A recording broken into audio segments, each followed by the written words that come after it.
Hello students, welcome back. जैसा कि आप जानते हैं पिछली क्लास में हमने अज्यूम्ड मीन है वो देखा था कि अज्यूम्ड मीन है उससे हम समांतर माध्य किस प्रकार से ज्ञात करेंगे। और अज्यूम्ड मीन के हमने दो सूत्रों की बात की थी, एक तो डेविएशन मेथड मतलब विचलन विधि से, और एक दूसरा है स्टेप डेविएशन मतलब पद विचलन विधि से। दोनों सूत्र हमने देखे थे और दोनों ही सूत्रों से संबंधित विविक्त श्रृंखला के जो प्रश्न हैं उनका अध्ययन हमने पिछले क्लास में किया था। आज हम ये देखेंगे कि यदि ग्रुप के रूप में ग्रुप्ड की फॉर्म में अगर हमें क्वेश्चन गिवन हो, जैसे ये हमें दिया गया है, क्लास इंटरवल हमें गिवन है, ठीक है, फिर बारंबारता बंटन हमें दिया गया है, तो इसका जो माध्य है पद विचलन विधि से वो हम किस प्रकार से ज्ञात करेंगे। यहाँ पे हम ये देखने वाले हैं, यहाँ पे ये x की जगह f है, यहाँ पे f। देखिए किस तरीके से इसका हम सॉल्यूशन करेंगे। सबसे पहले तो एज यूजुअल यहाँ पे हम बनाने वाले हैं टेबल, बारंबारता बंटन सारणी हम यहाँ पे बनाएंगे।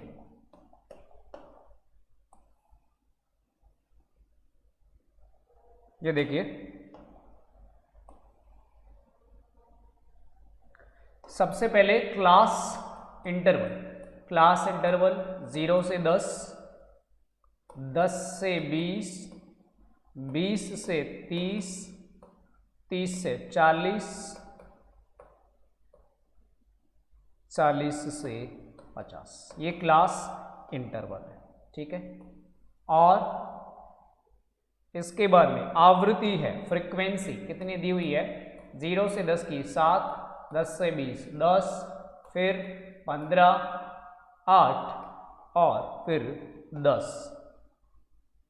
इसके आगे, अब इससे आगे ध्यान दीजिएगा, यदि हमारे पास ये प्रश्न होता डिस्क्रीट श्रृंखला का, विविक्त श्रृंखला का, अगर ये हमारे पास ये प्रश्न होता तो हम उसमें x में से, देखिए हम बात कर रहे हैं पद विचलन विधि की, और पद विचलन विधि का मतलब सूत्र हो गया x बार बराबर a plus summation of f into you बटे में समेसन ऑफ f गुणा h।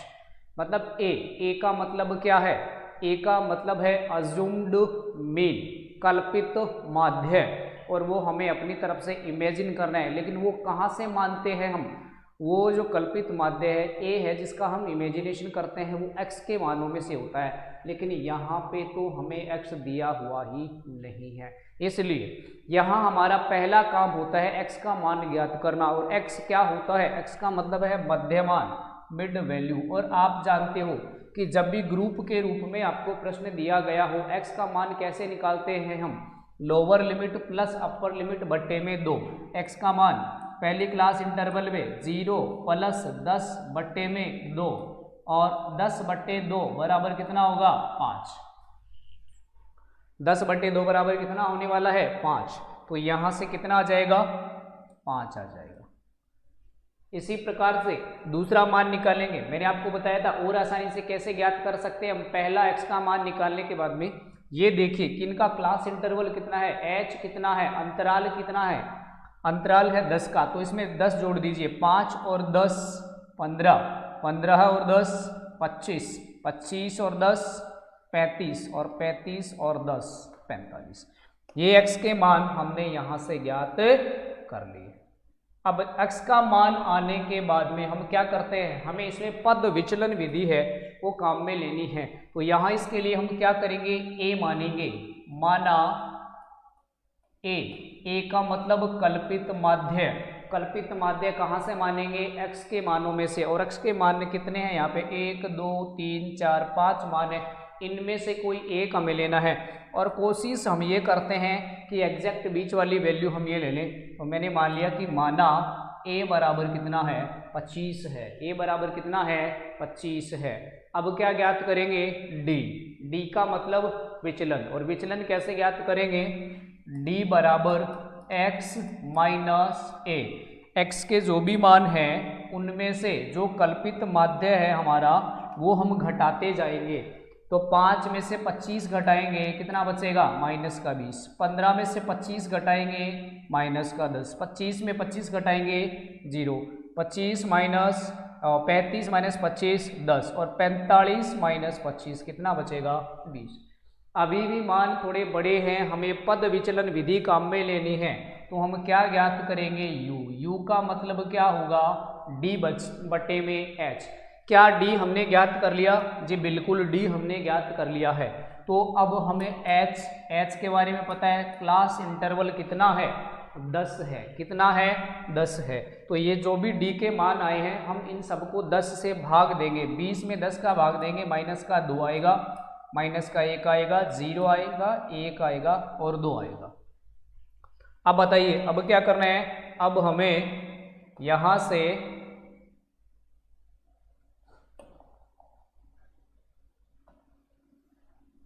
f का जो मान आया है उसको u से गुणा करना है। किससे गुणा करना है u से, ठीक है। u भी ज्ञात कर लिया हमने, ये रहा फ्रीक्वेंसी आवृत्ति और ये रहा u। तो 7 गुणा माइनस का 2 कितना हो जाएगा माइनस का 14, फिर 10 गुणा माइनस का 1 माइनस का 10, 15 गुणा 0 बराबर 0, 8 गुणा 1 बराबर 8 और 10 गुणा 2 बराबर 20। ये जो 0 है शून्य है, इससे ऊपर की दोनों संख्याएं कैसी है ऋणात्मक, और ऋणात्मक संख्याओं का योगफल कितना हो रहा है यहाँ पे माइनस का 24, और धनात्मक संख्याएं कितनी हैं 20 और 8 28 है। तो कुल मिलाकर के ओवरऑल इनका जो योगफल है वो कितना बचेगा, समेशन ऑफ एफ यू बचेगा हमारे पास 4, क्योंकि माइनस के 24 हैं और प्लस के 28 है। और क्या चाहिए हमें चाहिए समेशन ऑफ एफ। इनका योगफल यदि ज्ञात करें तो 7 और 8 15, 15 और 15 30, 30 और 20 50 हो गया। अब माध्य x बार बराबर a plus summation of F you बटे में समेशन ऑफ एफ गुणा h मान रख दें सभी का। कल्पित माध्य बताइए क्या है 25 है, और समेशन ऑफ एफ यू का मान कितना आया है 4 आया है, बटे में f कितना है 50 गुणा h कितना है 10, 0 से 0 कट जाएगा, और 4 में यदि हम 5 का भाग देंगे 4/5, तो 4/5 का मतलब हो गया 0.8, और 25 में 0.8 जोड़ देंगे तो क्या हो जाएगा 25.8, ये इसका मान आ गया। ठीक है, तो इस प्रकार से यदि ग्रुप के रूप में समूह के रूप में हमें कोई प्रश्न दिया गया है तो पद विचलन विधि से बड़ी ही आसानी से हम उनका मान ज्ञात कर सकते हैं। ठीक है, इस प्रकार से जो माध्य है वो हमारा कंप्लीट होता है। इस प्रश्न के साथ एक बार सारी बातें मैं फिर से रिवाइज करना चाहूँगा। देखिए, हम पढ़ रहे हैं गणितीय माध्य। गणितीय माध्य में भी हम बात कर रहे हैं समांतर माध्य की। समांतर माध्य है, हमने इसको 3 श्रेणियों में विभक्त किया है, 3 श्रेणियों में बांटा है। व्यक्तिगत सीरीज, व्यक्तिगत श्रृंखला यदि आपको दी गई हो तो उसके लिए माध्य का सूत्र होगा माध्य बराबर राशियों का योग बटे राशियों की संख्या। दूसरा, अगर डिस्क्रीट के रूप में विविक्त श्रृंखला आपको दी गई हो तो विविक्त श्रृंखला में हमें f और x का मान दिया होगा। तो अगर विविक्त श्रृंखला में प्रश्न हमें दिया गया है और माध्य ज्ञात करना है तो हम fx ज्ञात करेंगे। fx का मतलब है f को x से हम गुणा करेंगे और फिर जो fx का जो गुणनफल है उन सब का योग निकालेंगे। तो समेशन ऑफ fx को समेशन ऑफ f से अगर हम डिवाइड करेंगे तो वहाँ से हमारे पास समांतर माध्य मिल जाएगा। तीसरी श्रृंखला हमने बात की है कि यदि समूह के रूप में हमें प्रश्न दिया गया हो तो क्या करेंगे। समूह के रूप में प्रश्न हमें दिया गया हो तो 2 तरीके से हम कर सकते हैं। या तो जो समूह के रूप में प्रश्न दिया गया है उसको हम डिस्क्रीट वैल्यू में बदले, जैसे कि ये समूह का था, हम f हमें दिया गया था, x का मान निकाल लिया। अब अगर यहाँ पे हम चाहें तो समेशन ऑफ fx बटे में समेशन ऑफ f भी काम में ले सकते हैं, लेकिन इसने तो हमें पहले से बोल दिया कि हमें कौन सी विधि काम में लेनी है, पद विचलन विधि ही हमें काम में लेनी है। जब कैलकुलेशन बड़ी होने लग जाए धीरे धीरे तो हम क्या कोशिश करेंगे कि हम अज्यूम्ड मीन मेथड मतलब कल्पित माध्य वाले तरीके हैं वो काम में ले। कल्पित माध्य के 2 तरीके हैं, एक तो है विचलन विधि जहाँ पे डी विचलन हमें ज्ञात करना होता है, सूत्र होता है x बार बराबर a plus summation of F D बटे में समेसन ऑफ एफ। दूसरा है जब d के मान भी बड़े आने लग जाए, पद विचलन विधि की कैलकुलेशन भी ज़्यादा होने लग जाए, तो हम काम में लेते हैं पद विचलन विधि। विचलन विधि की संख्याएं बड़ी हो जाए तब। और पद विचलन विधि में क्या करते हैं हम, पद विचलन विधि के दौरान हम सूत्र जो है d के बाद में हम ज्ञात करते हैं u, ठीक है, और u ज्ञात करने के बाद में आगे की कैलकुलेशंस है वो हम प्रोसीड करते हैं, ठीक है। तो यहाँ तक अपना जो माध्य है वो कंप्लीट हो जाता है, मतलब जो गणितीय माध्य है वो कंप्लीट हो जाता है। अब दूसरा जो माध्य हम करेंगे, कौन सा बताया था मैंने, माध्य के दो प्रकार बताए थे, गणितीय माध्य और स्थिति माध्य। स्थिति माध्य में हम डिस्कशन करेंगे पहला इसका, स्थिति माध्य में हम डिस्कशन करेंगे माध्यिका का, ठीक है। हम किसकी बात कर रहे हैं, स्थिति माध्य की। और स्थिति माध्य मैंने आपको दो बताए थे,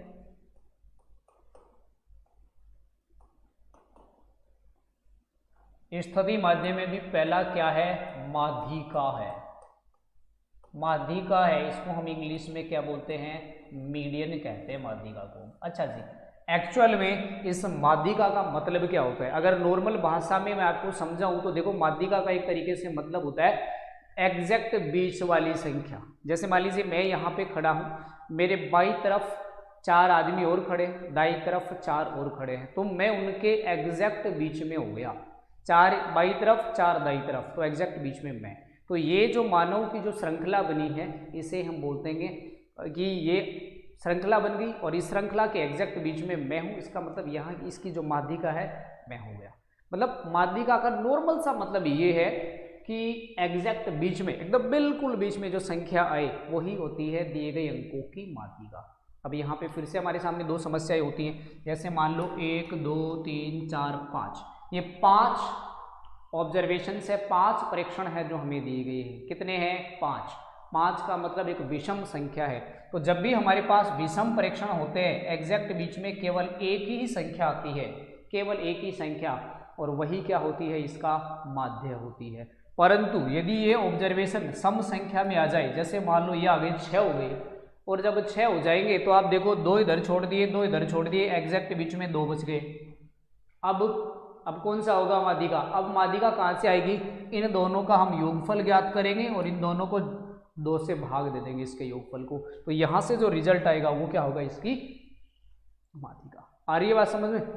तो इस प्रकार से इनमें हम माध्य जो माध्यिका है वो ज्ञात करेंगे, लेकिन कब, 2 कंडीशन बन जाएगी, जब पदों की संख्या क्या हो, विषम हो, और जब पदों की संख्या क्या हो, सम। तो देखिए इसको लिखते हैं कि माध्यिका होती क्या है और किस प्रकार से ज्ञात की जाती है। यदि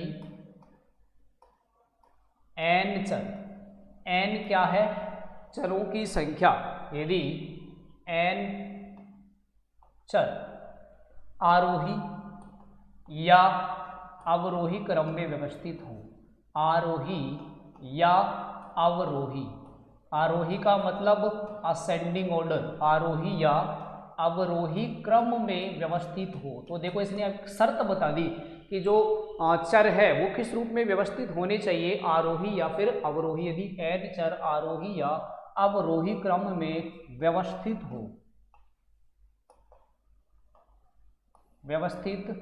हो, तो इन चरों का मध्यमान, मध्यमान मतलब बीच वाला पद, तो इनका बीच वाला पद, एग्जैक्ट बीच वाला पद, बीच वाला पद माध्यिका कहलाता है। क्या कहलाता है, जो एग्जैक्ट बीच में हो वो क्या कहलाता है, माध्यिका कहलाता है।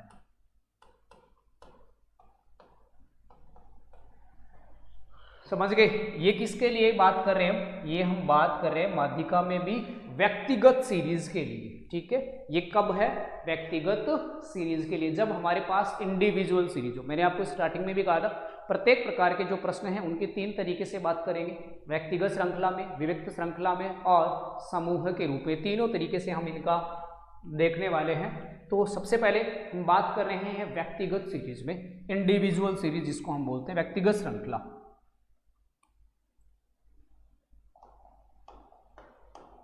ये क्या है?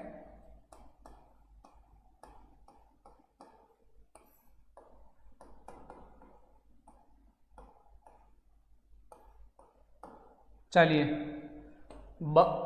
यदि माना, मैं एक चर ले लेता हूं कि माना x1, x2, x3, x4 and so on xn, ये पद है, ठीक है। xn पद आरोही क्रम में व्यवस्थित हैं। कौन से क्रम में? आरोही क्रम में व्यवस्थित है। मान लिया मैंने कि ये जो पद हमें दिए गए हैं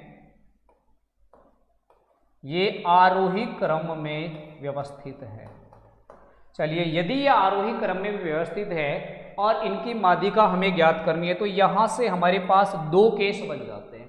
पहला केस, यदि n का मतलब n क्या है? पदों की संख्या। यदि n मतलब कोष्ठक में लिख देता हूं मैं, पदों की संख्या। यदि n का मान विषम हो, विषम तो एग्जैक्ट बीच में केवल एक पद होने वाला है हो, तो माध्यिका बराबर क्या होगी? तो माध्यिका का सूत्र हो जाएगा n प्लस 1/2 पद। n प्लस 1/2 जो पद होगा, इस नंबर पे जो पद आएगा वो इसकी क्या होगी? माध्यिका होगी। कब होगी लेकिन? यदि n मतलब क्या है? पदों की संख्या, n का मान विषम हो, मतलब पदों की संख्या यदि इसमें क्या हो? विषम हो, तो माध्यिका कौन सा पद होगा? n प्लस 1/2 जो पद है वो इसकी माध्यिका होने वाला है। और दूसरा, यदि n का मान मतलब पदों की संख्या, यदि n का मान सम हो, तो अभी मैंने आपको बताया था कि यदि n का मान सम संख्या होगा तो बीच में दो पद होंगे। तो ऐसी कंडीशन में जो माध्यिका है, माध्यिका बराबर क्या होगी?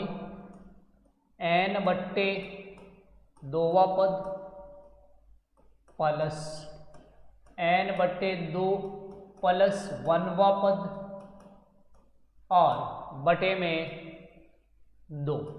n/2 पद प्लस n/2 प्लस 1वां पद बटे में 2। इस प्रकार से मतलब बीच में जो दो पद आएंगे उन दोनों पदों का योगफल ज्ञात करके उसमें हम 2 का भाग यदि दे देंगे तो वहां से बड़ी ही आसानी से हमें माध्यिका है वो प्राप्त हो जाएगी। ठीक है, एक उदाहरण के द्वारा इसको हम समझने की कोशिश करते हैं। मान लीजिए ये एक प्रश्न है, निम्नलिखित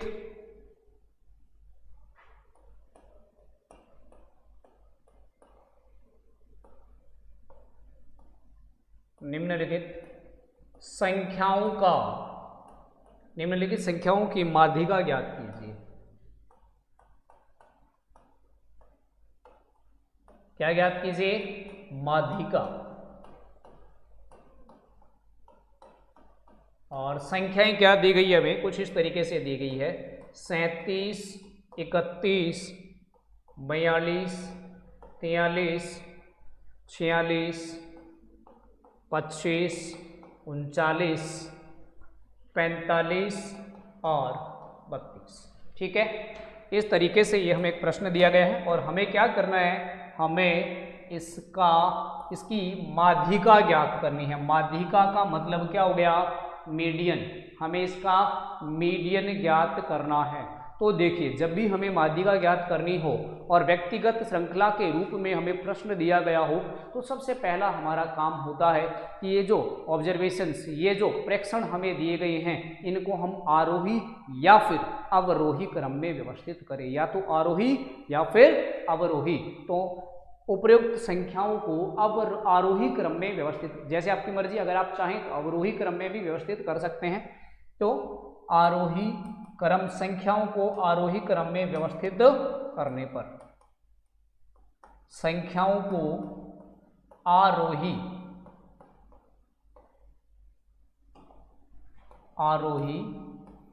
क्रम में व्यवस्थित करने पर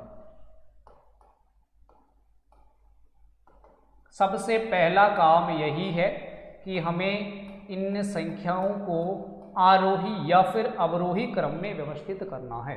तो देखिए, सबसे छोटी संख्या 25, फिर 25 के बाद में 31, 31 के बाद में 32, फिर 32 के बाद में 37,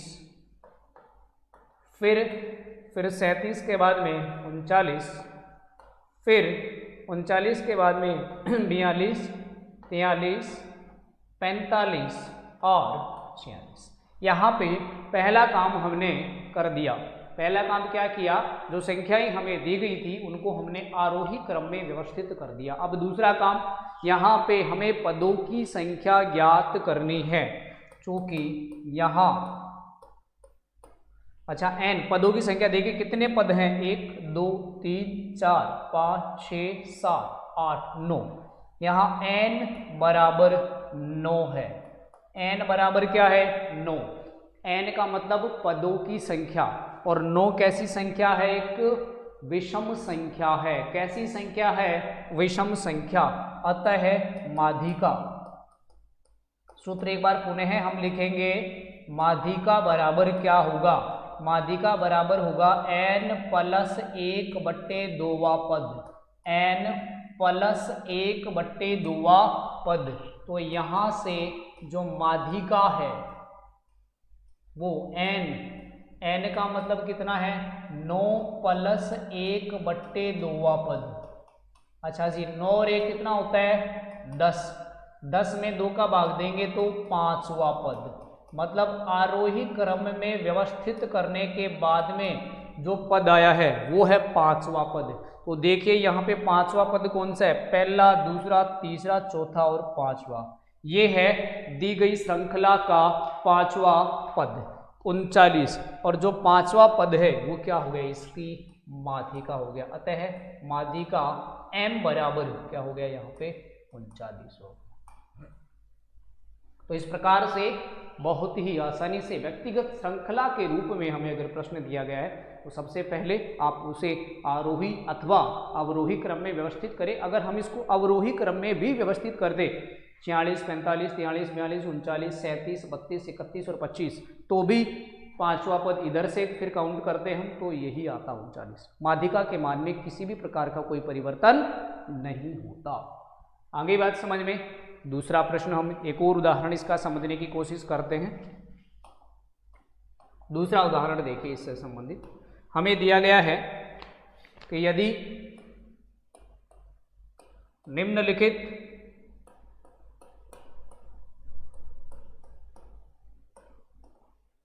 मान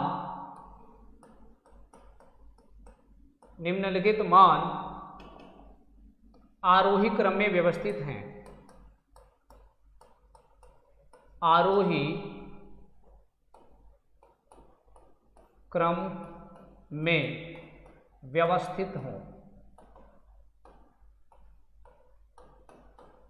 ठीक है। अच्छा जी, मान कौन कौन से हैं, ये है 8, 11, 12, 16, 16 प्लस x, 20, 25, 30, ठीक है।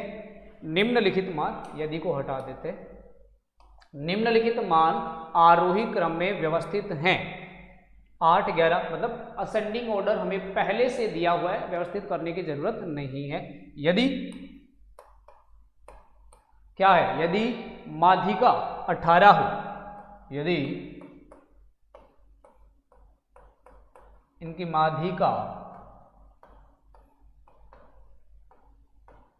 18 हो तो x का मान ज्ञात कीजिए। x का मान ज्ञात, x जो दिया गया है उसका मान हमें यहाँ पे ज्ञात करना। देखिए किस तरीके से हम इसको ज्ञात करेंगे। यहाँ पे ये हमें पहले से दिया गया है कि आरोही क्रम, संख्याओं का आरोही क्रम, तो आरोही क्रम हमें पहले से दिया गया है। ठीक है, तो इसको व्यवस्थित एक बार फिर से मैं पुनः लिख देता हूँ।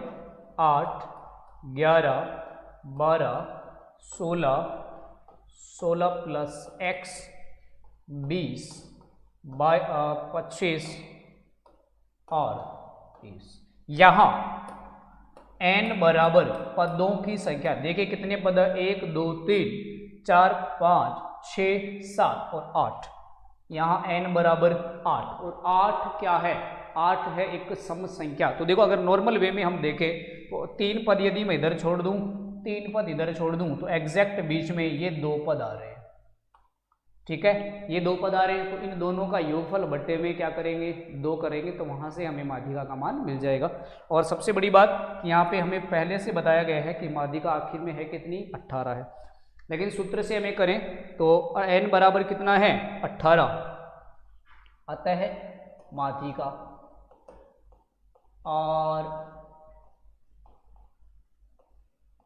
माध्यिका बराबर n का मान यदि 18 है, सॉरी n का मान क्या 18 नहीं है, 8, और 8 कैसी संख्या, एक सम संख्या है, तो माध्यिका बराबर क्या होगी, n बट्टे 2वां पद प्लस n बट्टे 2 प्लस 1वां पद बट्टे में 2। यहाँ पे माध्यिका को mm से लिख रहा हूँ, 8 बट्टे 2वां पद प्लस 8 बट्टे 2 प्लस 1वां पद बट्टे में 2, बट्टे में 2।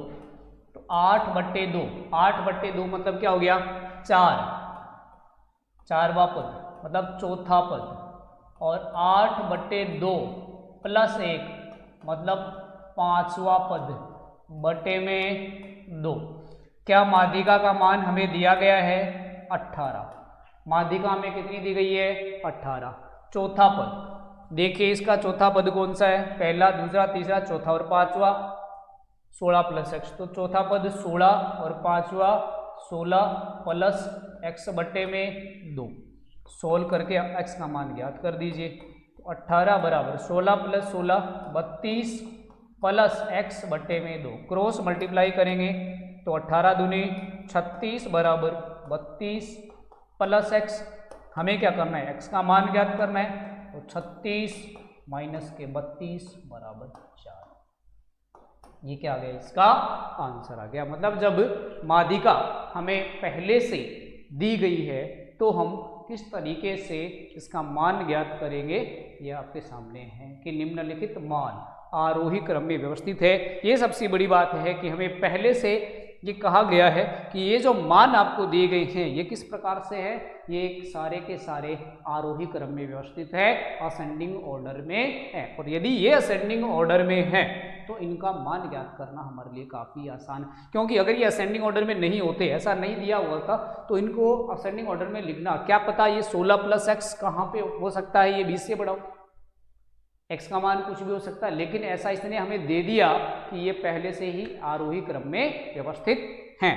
तो आरोही क्रम में व्यवस्थित है तो पहला काम कंप्लीट हो जाता है। दूसरा काम हमारा होता है n के बारे में सोचना। n मतलब पदों की संख्या सम है या विषम, यहाँ पे पदों की संख्या सम है, और यदि सम है तो निश्चित रूप से 2 पद ऐसे होंगे जो बीच में आएंगे, उन दोनों का योगफल कौन से, n बटे 2वां पद प्लस n बटे 2 प्लस 1वां पद, 8 बट्टे 2 प्लस 8 बट्टे 2 प्लस 1, 8 में 2 का भाग देंगे, चौथा पद 5वां पद बट्टे में 2, चौथा पद है 16, 5वां 16 प्लस x, दोनों को जोड़ करके 2 का भाग देंगे, तो यहाँ से हमें x का मान मिल जाएगा। सॉल्व करें, आगे बात समझ में।